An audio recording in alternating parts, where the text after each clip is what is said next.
Welcome my dear friends to another Central Asia video. मेरे साथ है साकेत और अब हम इस वीडियो में जानेंगे कि कजाकिस्तान से उज्बेकिस्तान आपने जाना कैसे है, क्या प्रोसीजर्स हैं, लैंड प्रोसीजर्स हैं, क्या कोई खर्चा आता है और उज्बेकिस्तान एज ए कंट्री कैसी है।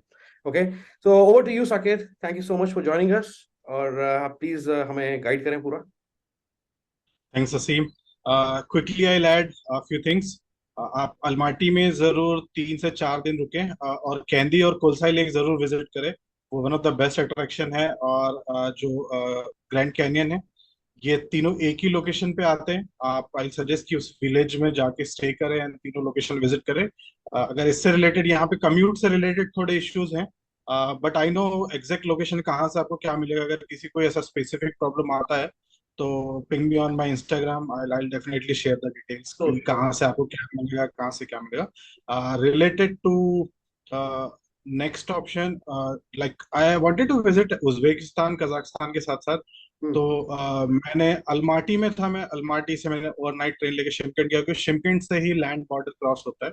और लैंड बॉर्डर से जाने का ऑप्शन था, प्लान था एक्चुअली। फ्लाइट कॉस्टली था, लैंड बॉर्डर चीप था। मैंने आई थिंक 1400-1500 का ट्रेन टिकट लेके शिमकिंट आ गया। शिमकिंट से जैसे आप स्टेशन से बाहर निकलेंगे, आपको इमिडिएटली कैब मिल जाता है जो आपको डायरेक्टली बॉर्डर पे लेके जाएगा। जी। स्टेशन से थोड़ा कॉस्टली होता है, तो स्टेशन से एक पर्टिकुलर लोकेशन है, जिसको आप शिमकेंट का बस स्टॉप बोलते हैं एक्चुअली। उसका एक स्पेसिफिक नाम है। जैसे आप बस स्टॉप सर्च करेंगे तो एनीवेज वो आपको मिल जाएगा। Otherwise I I share this detail. उसके बाद में आप उस लोकेशन पे जाइए, वहाँ कंटिन्यूअसली लोग शेयर्ड कैब के लिए आप आवाज लगाते रहते हैं। वहां से शेयर्ड कैब ले लीजिए। शेयर्ड कैब में आपको क्लोज टू डिफरेंट ऑप्शन है, 1200 to 2000 टेंगे चार्ज करते हैं। ओके। 1.5 घंटे का रास्ता है वहां से। आप बॉर्डर पे चले जाइए। बॉर्डर पे जैसे आप जाएंगे, बहुत सारे करेंसी कन्वर्जन के ऑप्शंस आपको अवेलेबल हैं। जो भी कजाकिस्तान के टेंगे आपके पास है, सारे वहीं पे उज्बेकिस्तान की करेंसी में कन्वर्ट कर लीजिए। आई सजेस्ट कि रोड के पास जो आपसे आके मिलेंगे, उनसे किसी से भी मत लीजिए। जो फिक्स शॉप्स हैं वहां पर में उनसे लीजिए। वो आपको close to, I would say कि 20-30% ज्यादा आपको रेट देंगे। तो अच्छा। शॉप में जाके लीजिए।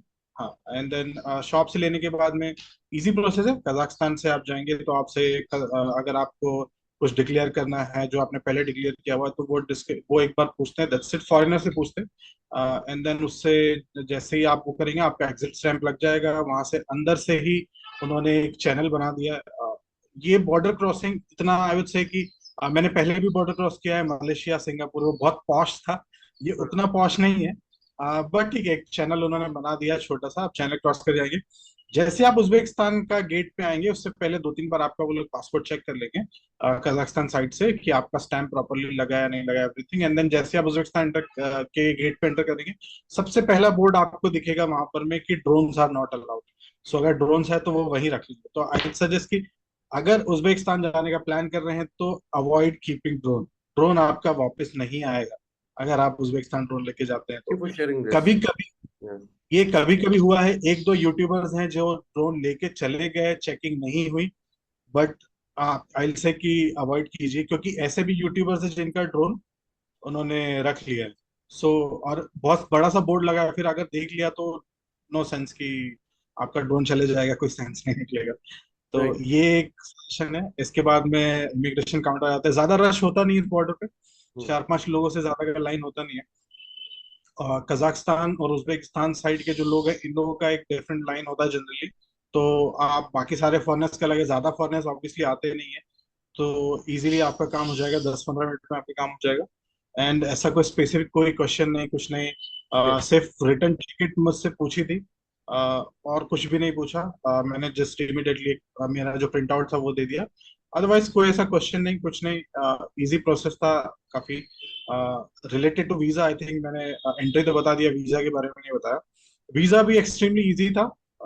एक वेबसाइट है इमिग्रेशन, उनका जो ऑफिशियल्स का वेबसाइट है वीजा का, आप जाइए वहां पे। सिर्फ बेसिक इन्फॉर्मेशन देनी है आपकी पासपोर्ट रिलेटेड, आपका एंट्री डेट और exit date, that's it. They don't even ask about कोई ऐसा फ्लाइट टिकट, ये वो कुछ नहीं पूछते हैं। सिर्फ ये डिटेल्स आप फिलअप कीजिए, पेमेंट कीजिए। पेमेंट करने के बाद में क्लोज टू 24 to 48 आवर्स में ही आपका वीजा आता है। ऐसे तो वो बोलते हैं 3 to 4 डेज लगेगा, बट 1-2 दिन में आ जाता है, ऐसा कुछ मेजर इशू नहीं है। एंड देन जैसे एंटर करेंगे आप उज्बेकिस्तान में, बॉर्डर से जैसे एंटर करेंगे वहां पे आपको सिम कार्ड मिल जाता है। करेंसी तो एनीवेज आपने कजाकिस्तान साइड से एक्सचेंज कराई ली थी, तो बट आई सजेस्ट कि वहां से सिम कार्ड मत लीजिए। वहां पे बहुत सारे कैब्स होते हैं। एक चीज याद रखिए, कजाकिस्तान का कैब बहुत चीप है एज कम्पेयर टू इंडिया, क्योंकि पेट्रोल सिर्फ 40 रुपए लीटर है, तो बहुत चीप है वहां पे कैब। जैसे ही आप उज्बेकिस्तान में जाएंगे वो कजाकिस्तान से भी चीप है कैब। अच्छा। तो आप अपने माइंड में ये रखिए कि यहाँ बहुत चीप है, आप इंडिया से कंपेयर मत कीजिए, इंडिया से वन थर्ड कॉस्ट है कैब्स की। उज्बेकिस्तान में मोस्टली लोग एलपीजी यूज करते हैं, तो इसलिए एक्सट्रीमली चीप है कैब्स। वाह। Every second vehicle is cab actually. Taxi अच्छा। मतलब आप किसी को भी हाथ दिखाएंगे वो रुक जाएगा, और आप उससे पहले डिस्कस कर लीजिए अमाउंट, दैट्स बेटर। यहाँ से आप बॉर्डर से ताशकंद जाने के लिए क्लोज टू 20-25 मिनट्स लगते हैं, ज्यादा कॉस्ट नहीं है। Close to 40-45 rupees per person charge करते हैं, शेयरिंग वाले 5-6 लोगों का सीट्स होता है उसमें। कोई बीच में स्टॉप नहीं लेते, सीधा सिटी सेंटर में आपको ड्रॉप कर देते हैं। सिटी सेंटर से फिर आपके पास में बसेस के ऑप्शन है। बसेस में आपको सिर्फ 8-9 रुपए लगते हैं कहीं से कहीं भी जाने के लिए। कजाकिस्तान उज्बेकिस्तान की खास बात यह है कि आपको डिफरेंट लोकेशन की डिफरेंट कॉस्ट नहीं होती, वन कॉस्ट होता है, आपको वो पे करना है, दैट्स इट। आप कहीं भी ड्रॉप अपना ले लीजिए, कॉस्ट सेम। अच्छा, मेरे कुछ तो सवाल आप हैं, सॉरी सर टू इंटरप्ट, मेरे कुछ सवाल हैं एक्चुअली, जैसे कि जब आप टैक्सीज आपने वहां से यूज की बॉर्डर क्रॉस करने के लिए, तो वो जो टैक्सीज है कजाकिस्तान से जो चलती हैं बॉर्डर तक, क्या वो आपको बॉर्डर भी क्रॉस कराने की रिस्पॉन्सिबिलिटी लेती हैं या बॉर्डर तक ही रुकती हैं, उनको अलाउड नहीं है आगे जाना? तो कोई भी टैक्सी आपको बॉर्डर क्रॉस नहीं कराएगा, और आई सजेस्ट कि मत ही लीजिए, क्योंकि वो कॉस्ट आपका बहुत हाई हो जाएगा उस बहुत केस ज्यादा में। हाई हो जाएगा, वो राइट। बिल्कुल बॉर्डर पॉइंट पे आपको उतार देगा, आप सिर्फ अपना इमिग्रेशन करा लीजिए और उस साइड से दूसरा टैक्सी ले लीजिए। ठीक है। तो और वो इजी ऑप्शन है। ओके, और जब आप बॉर्डर क्रॉस करके उज्बेकिस्तान की साइड पहुंच जाते हैं तो क्या यूजुअली आई एम श्योर कि आप नेगोशिएट करेंगे किसी से, आप सिटी सेंटर तक चले जाएंगे, पर क्या वहाँ उज्बेकिस्तान सिटी के अंदर भी कोई ऐसी ऐप है जो आप यूज करते हैं, जैसे यांडेक्स होता है वो है, एंड प्लस जो बॉर्डर से सिटी सेंटर तक का डिस्टेंस कितना है? ओके, सो दोनों कंट्रीज में यांडेक्स वर्क करता है। कजाकिस्तान में आई वुड से कि यांडेक्स से यूज कीजिए, और उज्बेकिस्तान में आप यांडेक्स यूज कीजिए। इसके अलावा आपने यांडेक्स में दिख रहा है कि अगर वेट टाइम ज्यादा है, तो आप किसी भी व्हीकल को अगर आप रोकेंगे तो वहां पे every second vehicle is actually a taxi.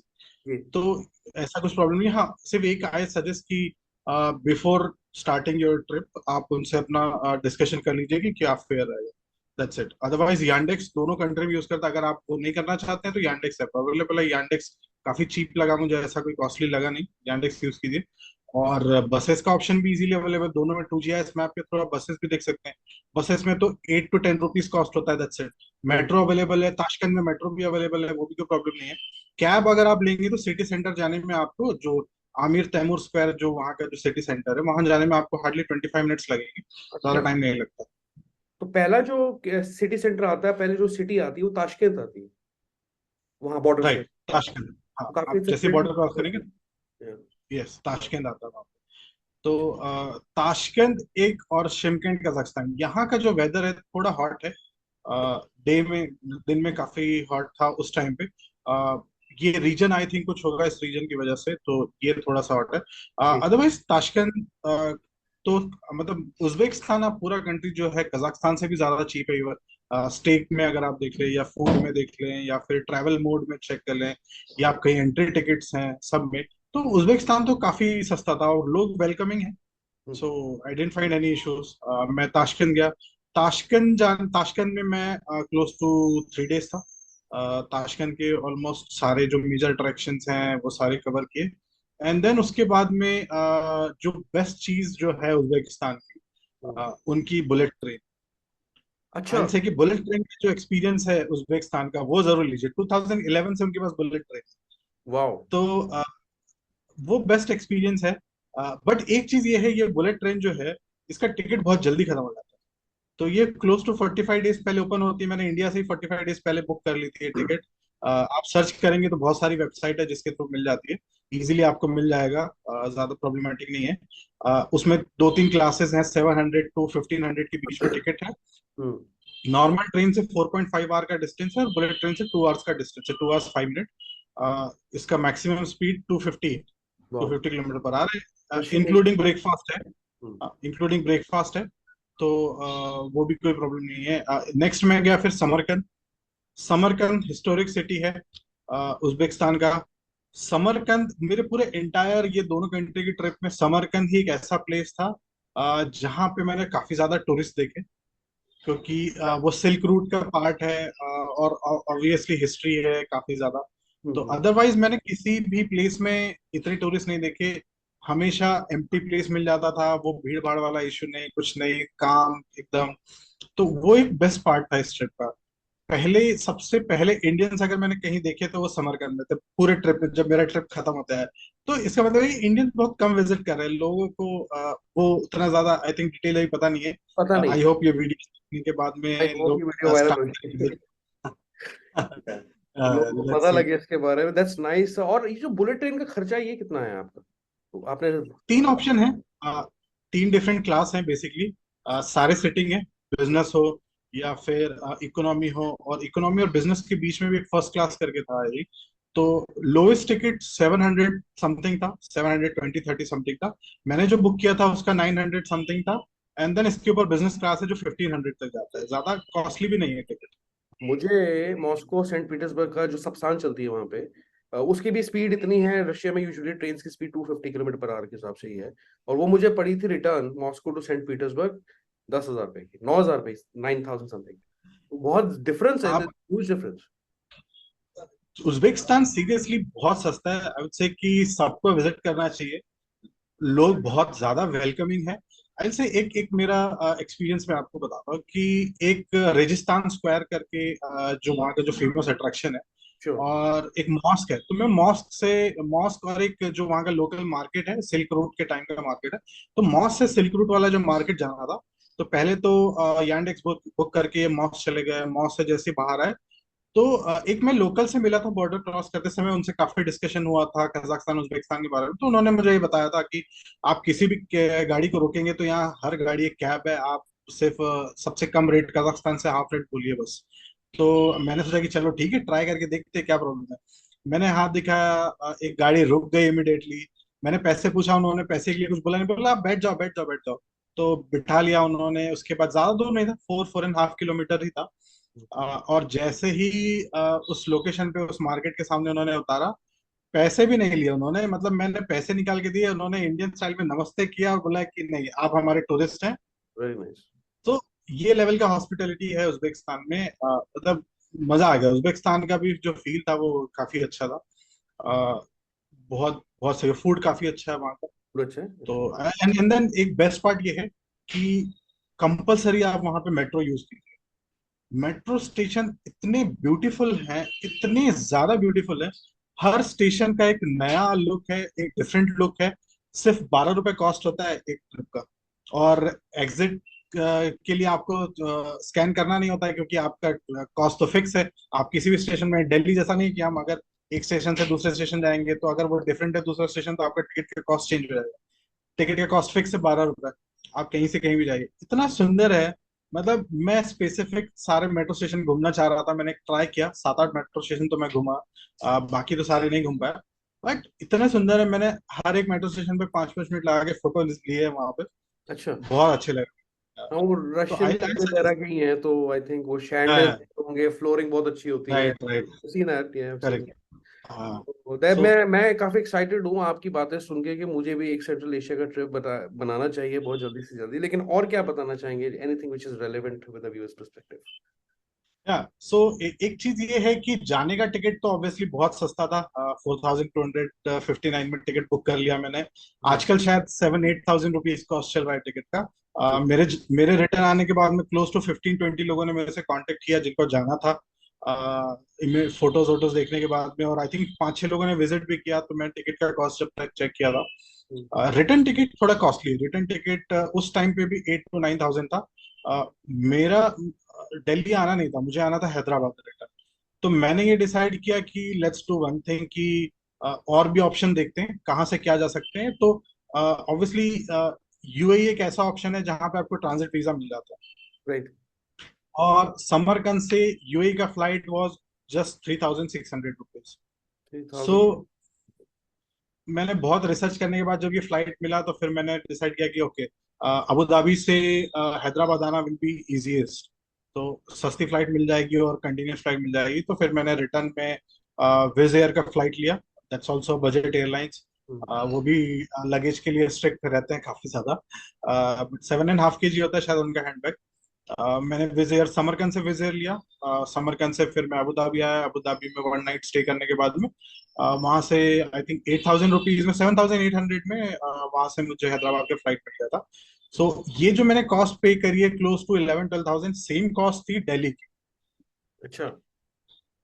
अगर आप उज्बेकिस्तान से ले लें या फिर कजाकिस्तान से ले लें, सेम कॉस्ट आ रही थी दिल्ली की रिटर्न फ्लाइट की, मेरे स्पेसिफिक डेट में। तो मैंने डिसाइड किया कि अगर मैं ये राउट लेता हूँ तो मैं एनीवेज हैदराबाद सेम कॉस्ट में पहुंच जाऊंगा, एंड 1 नाइट अबू धाबी में स्टे कर लेंगे, देख लेंगे, क्योंकि मेरा फर्स्ट विजिट था अबू धाबी, तो वो भी मैंने कर लिया। तो ये एक था कि रिटर्न फ्लाइट जो है आप इस तरीके से देख सकते हैं। अगर आपके पास में ये ऑप्शन है कि उज्बेकिस्तान से अगर आपको कॉस्टली फ्लाइट मिल रहा है, उज्बेक एयरलाइंस का फ्लाइट आता है दिल्ली, अगर वो कॉस्टली है तो आप रिटर्न वापस शिमकेंट में एक एंट्री ले लीजिए और शिमकेंट से वापस फ्लाइट ले लीजिए, कोई प्रॉब्लम नहीं है। तो ये उज्बेकिस्तान से आपने यूएई की फ्लाइट ली, मतलब अबू धाबी की फ्लाइट ली आपने, तो उसमें आपको ट्रांजिट अलाउड था, मतलब कि हाँ। सो ट्रांजिट वीजा जो है यूएई का, वो 15 डेज पहले ओपन होता है, आप जिसमें 48 आवर के लिए फ्री ट्रांजिट ले सकते हैं, जिसका कोई कॉस्ट है नहीं। तो 48 आवर में अगर आपका जो नेक्स्ट फ्लाइट है वो +8 आवर है, हम्म, तो आपको ट्रांजिट मिल जाता है। तो मैंने वो ट्रांजिट वीजा ले लिया, जिसका कोई कॉस्ट नहीं है, फ्री ऑफ कॉस्ट है। तो उसमें मतलब ऐसा जरूरी नहीं है कि मेरे पास यूएस यूके का वीजा होना या कुछ स्टैंप होनी जरूरी कोई बात कोई है, एनीबडी कैन टेक इट आप for transit. Anybody can take it. City एक कंट्री ए से आना चाहिए और कंट्री बी में आपको जाना चाहिए, दैट्स इट। अच्छा, ऑनवर्ड जर्नी जो दिखानी है 8 घंटे की मिनिमम और फ्लाइट होनी चाहिए, जो आइटनरी आप बुक करने लगे। 8 घंटे, 8 घंटे का रूल बहुत स्ट्रिक्ट है। 8 घंटे से कम होगा तो एक्सेप्ट नहीं होगा, और विज एयर वाले आपको एंट्री नहीं देंगे। तो विजय। 8 घंटे से ज्यादा रख लीजिए। कुछ लोग हैं जिनको एंट्री नहीं मिला है, जिनका 8 घंटे से कम था, क्योंकि बहुत लोगों ने ये किया है कि 8 से 9 घंटे के आसपास में है तो एयरपोर्ट में टाइम स्पेंड कर लेंगे, बट उनको फिर एंट्री नहीं मिला है। तो आप 8 घंटे से ज्यादा रखिए, फ्री ऑफ कॉस्ट है वीजा। ट्रांजिट वीजा 15 डेज पहले ही ओपन होता है दैट्स इट। वो तो आपको इमीडिएटली एक फॉर्म भरना होता है, flight details and all everything, and that's it. तो विज एयर की जो फ्लाइट है जरूरी नहीं है, ट्रांजिट वीजा में किसी भी एयरलाइन से ले सकता हूँ, राइट? अगर अबू धाबी कोई में। भी एयरलाइन। हाँ हाँ। पर आपने बट हैदराबाद की विज एयर flight- का, हाँ, विज एयर का फ्लाइट काफी सस्ता था, उसका बेस अबू धाबी है। 3,800 में फ्लाइट मिल गई, तो आई थॉट कि ओके ये बेस्ट ऑप्शन है, इसी से चलते हैं। अच्छा, 3800 की आपको हैदराबाद तक की फ्लाइट बुक कर दी नहीं, उज्बेकिस्तान 3,800 में, यहाँ Uzbekistan Samarkand to Abu Dhabi. से। अबू धाबी की फ्लाइट की आपने बात की, अच्छा, फिर उसके बाद राइट। आपने रिटर्न बुक की होगी वहां से अलग से, मतलब हाँ अबू धाबी हाँ, से 7,800 में अबू धाबी से Hyderabad. Hyderabad, sorry, okay, yes. Alright. अच्छा, और उज्बेकिस्तान के बारे में और कोई चीज, सिम कार्ड कौन सा लेना चाहिए, एनीथिंग, और कितनी कॉस्ट होती है? हाँ हाँ, I forgot to mention about SIM card. SIM card ले लीजिए। ऑब्वियसली इंटरनेट की जरूरत पड़ेगी आपको, वहां पे भी आपको ट्रांसलेशन की जरूरत पड़ेगी, वहां पे भी आपको मैप्स की जरूरत पड़ेगी। तो सिम कार्ड ले लीजिए। SIM card was 30,000 Uzbeki som. SIM card का कॉस्ट फ्री है, आपको सिम कार्ड की कोई एक्स्ट्रा चार्जेस नहीं है, आपको सीधे सिर्फ रिचार्ज करना होता है। तो ऐसे अगर आप जैसे थाईलैंड में कहीं जाते हो तो आपको डायरेक्टली वो प्लान बता देते हैं और आपको वो कॉस्ट पे करना है। इन कंट्रीज में ये सिस्टम नहीं है। कजाकिस्तान उज्बेकिस्तान में आपको पहले सिम कार्ड ले लो, फिर उसमें उनका जो एक रिचार्ज होता है, जो वो लोग भी वही रिचार्ज करते हैं, सेम रिचार्ज आप कीजिए, सेम इस तरीके का सिस्टम है। उज्बेकिस्तान में भी आप जैसे कैब लेके सिटी सेंटर में आएंगे, सिटी सेंटर में आपको कहीं पे भी सिम कार्ड मिल जाता है, तो आप सिम कार्ड ले लीजिए, ऐसा कुछ प्रॉब्लमेटिक नहीं है। सिम कार्ड इजीली अवेलेबल है, इजीली मिल जाता है। Okay, alright. So Saqib, I think मुझे लगता है कि काफ़ी है लोगों के लिए, व्यूअर्स के लिए जानना जो भी चीज़ें आपने बताई। इनफैक्ट बहुत इलेबोरेटली आपने पूरा अपना एक्सपीरियंस जो है, अपना फ्लैशबैक में चले गए आप, सारा कुछ आपने एक्सप्लेन कर दिया। दैट्स नाइस, अच्छा लगता है खुद को भी और लोगों को भी जो है बेनिफिट मिलता है ऐसी यूजफुल इन्फॉर्मेशन के लिए। साकेत के इंस्टाग्राम का जो लिंक है मैं अपनी वीडियोस के डिस्क्रिप्शन में जो भी वीडियोस डालूंगा उसमें दे दूंगा आपके रेफरेंस के लिए। अगर कोई सवाल जवाब है आप इन्हें फॉलो करें सबसे पहले, and then you can just message him, और अगर कोई सवाल है तो आप पूछ सकते हैं। और मेरे चैनल को भी सब्सक्राइब करते हुए रहें, इस वीडियो को शेयर करें, ज्यादा से ज्यादा लोगों को पता लगना चाहिए, शेयर करें, वीडियो को लाइक जरूर करें। Thank you so much, Sakir, for joining us. See you. Until then, goodbye and take care, and best of luck for your next journey. Thank you. Same. Thanks, thank you so much.